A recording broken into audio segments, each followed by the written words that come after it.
Hey guys, welcome to Tutorial Guru. Today we'll be learning how to turn on data saving mode on YouTube, and now let's dive right in.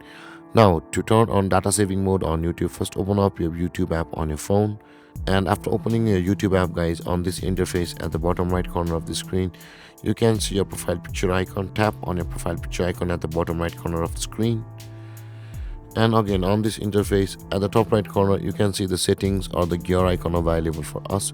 Tap on the settings or the gear icon, and over here guys, if you scroll down a little bit, you can see the data saving mode option available for us over here, where it says the video and audio preferences.